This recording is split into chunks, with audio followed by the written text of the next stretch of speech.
What's up everyone and welcome back to the channel. Let's dive into our first news. Garry has fired back at Sean Brady after Brady accused him of avoiding a fight. Garry made it clear that he has never ducked anyone and never will. He explained that he's currently in negotiations with the UFC, and if a fight with Brady does happen, then the stakes should be very clear. For Garry, it's not just another matchup. He believes the winner should be guaranteed the next shot at the welterweight title. In his own words, Garry said, "No, not a chance. I have never ducked anyone in my life and I never will. I'm in negotiations with the UFC." He went on to point out that Brady recently fought Leon Edwards, and behind the scenes was told that he would be the #1 contender. However, because Islam is moving up, Brady has to fight again to hold on to that position. Garry doesn't see that as his problem. Instead, he made it clear that he's proven himself time and time again, showing he'll fight anyone, anywhere, anytime. He added, "I'm as game gets. When I beat Sean Brady, I want it publicly known to the world that I'm next in line. There's no one skipping me. There's no Kamaru Usman coming up. There's no Carlos Paredes coming up. I'm next in line. If Shavkat comes back from injury, no, I'm still here. I'm next in line."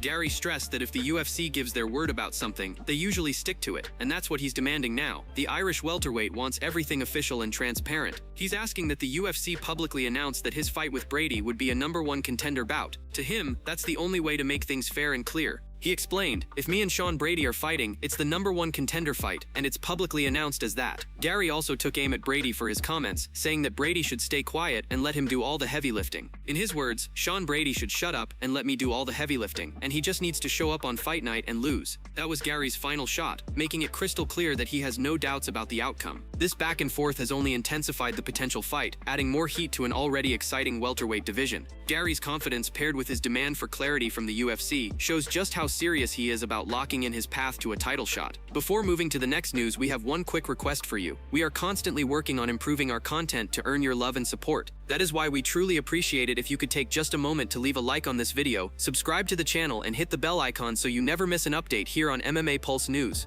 Moving on to another news, Dominick Cruz recently joined Demetrious Johnson on his YouTube channel, where the two legends sat down to reflect on their fight from 2011. That was the night Cruz defended his bantamweight title and beat Johnson by unanimous decision. It was also the fight where Mighty Mouse, who had been dominating at flyweight, stepped up to bantamweight and tested himself against Cruz's unique style. As they laughed and looked back, Johnson reminded Cruz of one very specific memory. "You suplexed me 4 times, he said with a grin. Johnson joked that every time they see each other, he never forgets to bring it up. "Each time we run into each other, I'm like, Dom boy, you had to do it 4 times. And you're always like, do what? You suplexed me 4 times. And you just brush it off like it was nothing." Cruz laughed at the memory, but Johnson admitted that even though he's forgiven him, he'll never forget how it felt being tossed around that night. The conversation then shifted to the reality of fighting at the highest level. Johnson pointed out that in the fight game, everyone gets their time, whether it's winning or losing. "You had yours," he said, "then you take a knee to the head, and later you come back and get the guy back. That's how it goes."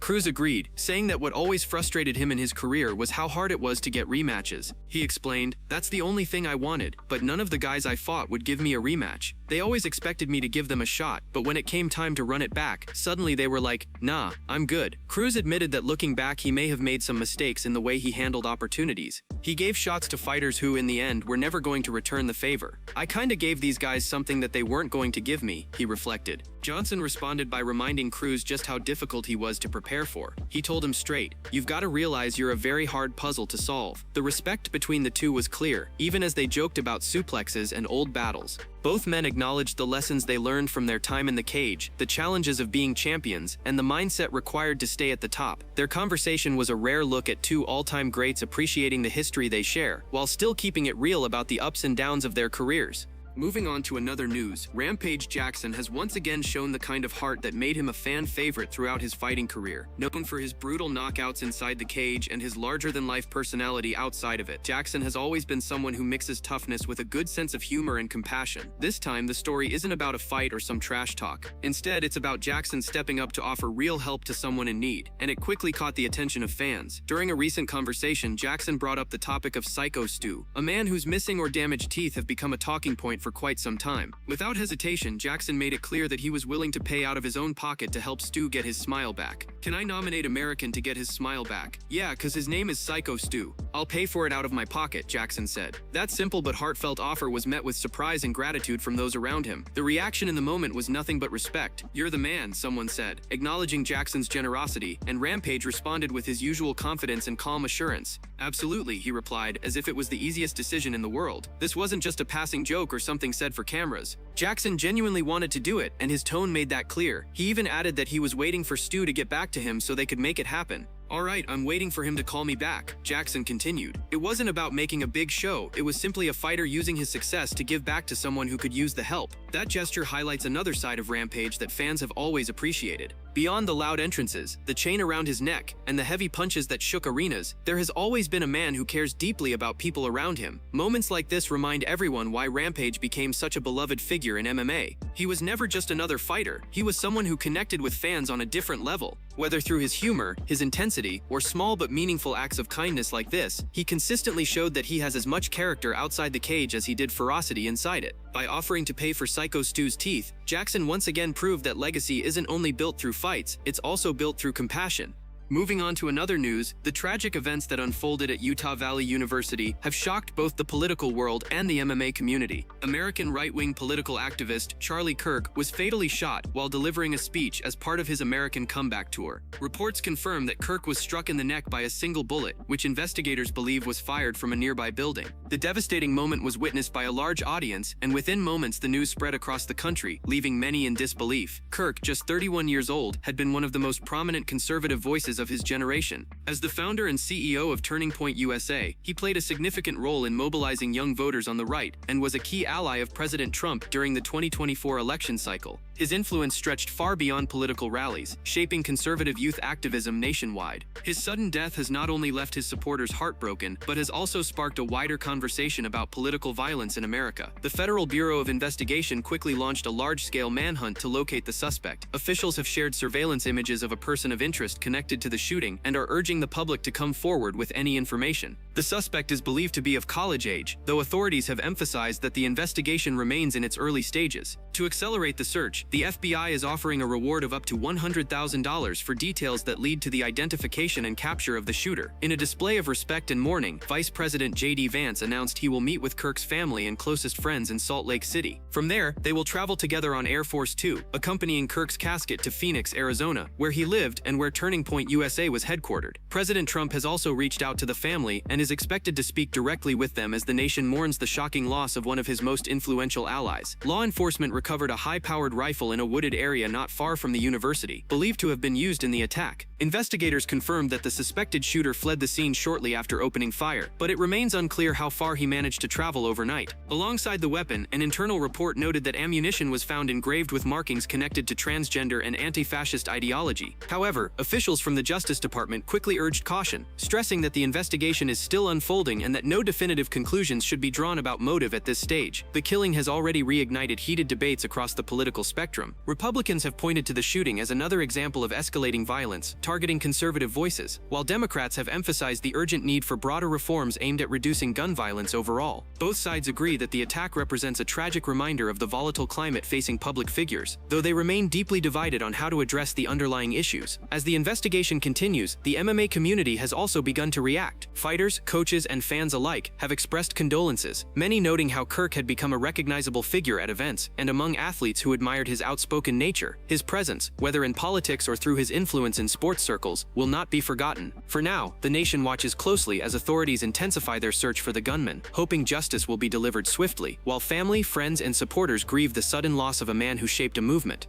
Moving on to another news, ever since Ilia climbed his way to a second mountaintop in the UFC, the focus has been on who will be the next challenger standing across from him inside the octagon. Back in June at UFC 317, Ilia delivered another career-defining performance when he knocked out Charles Oliveira, following up his short but dominant reign at featherweight with immediate title glory at lightweight. That victory cemented him as one of the most dangerous champions in the sport today. Since then, the debate has been heating up around who deserves the first crack at unseating El Matador. Names like Justin Gaethje, Paddy Pimblett, and Arman have all been circling around the conversation, each staking their own claim. For a while, it looked like Gaethje had the inside track. After all, his retirement ultimatum seemed to pay off off when Ilia's manager hinted at a Gaethje fight for UFC 322 at Madison Square Garden this coming November. That rumor only grew stronger after Renato Moicano revealed there were whispers of Ilia versus Gaethje being targeted for New York City. The speculation put a damper on the hopes of the other contenders. Pimblett, who had a heated face-off with Ilia at UFC 317, believed his animosity with the champ could earn him the shot. Meanwhile, many in the MMA world still argue that Arman is the most deserving based purely on merit. But just when it seemed like Gaethje had locked it in, the narrative shifted again. Spanish reporter Álvaro Colmenero recently stepped in to shut down some of the circulating rumors. Addressing questions about two fighters from his country, Ilia and Joel Alvarez, Colmenero made it clear that talk of Ilia returning at UFC 322 or Alvarez appearing in Paris was false.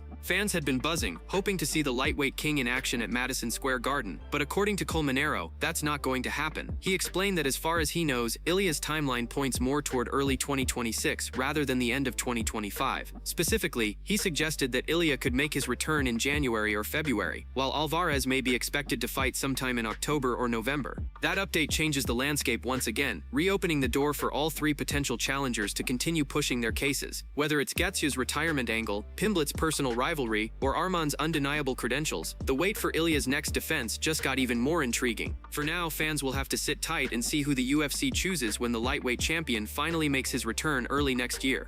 Moving on to another news, Kelvin Gastelum is preparing for his return to the octagon this weekend at Noche UFC in San Antonio, where he faces Dustin Stoltzfus. Gastelum is looking to bounce back after his most recent fight at UFC 316, a tough loss to Joe Pyfer, and he's eager to reset his career momentum. But while he gears up for action, he has also been closely following the developments at middleweight, where the division has seen a major shakeup. In August, Duplessis lost the title to Khamzat at UFC 319, a result that has completely shifted the landscape. Just days ago at UFC Paris, Nassourdine Imavov put on a dominant performance, further complicating the picture of who Khamzat should face next. Now, the top names in the mix include Imavov, RDR, and Anthony Hernandez, who just headlined in Vancouver. When asked who might give Khamzat his toughest challenge, Gastelum offered a clear perspective. "Man, I really think RDR is someone to look at as a serious threat," Gastelum said. "I think he's the man that could be the one. His size, his style is something to deal with, man. When I saw him fight against Robert Whittaker, I was blown away, like the size difference. I fought Whittaker and I know how big he is, but RDR made him look like a lightweight." Gastelum has plenty of respect for what Khamzat has achieved. While some in the MMA community were divided on the performance against Duplessis, Gastelum was nothing but impressed. He pointed out that nobody has been able to dominate Duplessis in that way before. Not Izzy, not Whittaker, none of the top-level opponents Duplessis had previously faced. For Gastelum, the difference was clear. It was the wrestling. He described Khamzat's control, pressure, and ability to neutralize DDP as something special, the kind of performance that elevates a fighter into a different category. Interestingly, Gastelum even brought in one of the men who helped Khamzat prepare for that title fight. Pat Downey, a decorated wrestler, crossed over to Gastelum's camp right after assisting Khamzat. Gastelum was quick to credit Downey for playing a role in sharpening his own grappling skills during the final stretch of his training. "Just super impressive how dominant that was, right?" Gastelum said, referring again to Khamzat's victory. "Nobody's been able to do that to DDP, and then to have Pat Downey come into my camp after helping Khamzat, that was cool. He's been helping a lot of MMA fighters elevate their grappling, and it really shows the difference that level of wrestling can make." As for Gastelum himself, the focus is now on Stoltzfus. After months of dealing with the fallout from the Pyfer fight, including a cancellation on fight day at UFC Mexico, and then a reschedule, Gastelum is relieved to finally move forward. For him, this bout marks the beginning of a new chapter, but his thoughts on Khamzat, RDR, and the middleweight division remind fans just how invested he still is in the bigger picture of the sport.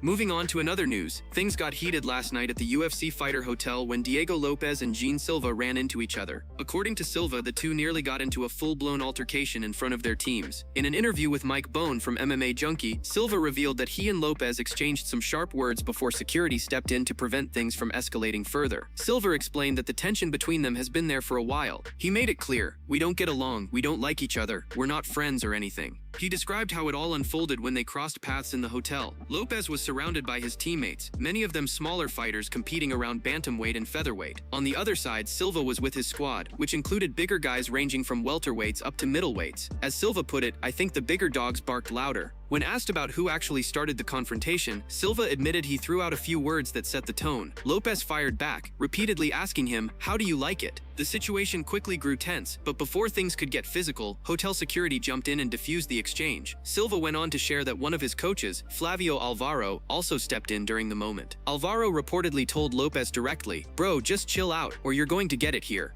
You know how Brazilians are. According to Silva, that warning carried weight, and it was enough to keep things from going further at that time. The drama didn't stop there. Early this morning, Silva posted footage of the incident online. However, the clip only showed the very end of what happened, leaving fans curious about just how intense the back and forth really was. Even though it didn't capture the entire heated exchange, the video still gave viewers a glimpse into the real tension brewing between these two fighters. Both Lopes and Silva are known for their fiery personalities inside and outside of the octagon, and this latest clash only adds more fuel to their rivalry. The fact that they couldn't even stay cool at the fighter hotel shows just how personal things have become. With teams backing each side and both fighters unwilling to back down, this is a feud that's only going to keep growing louder. That's it from MMA Pulse News. Thanks for watching. Don't forget to leave a like and subscribe for daily MMA news.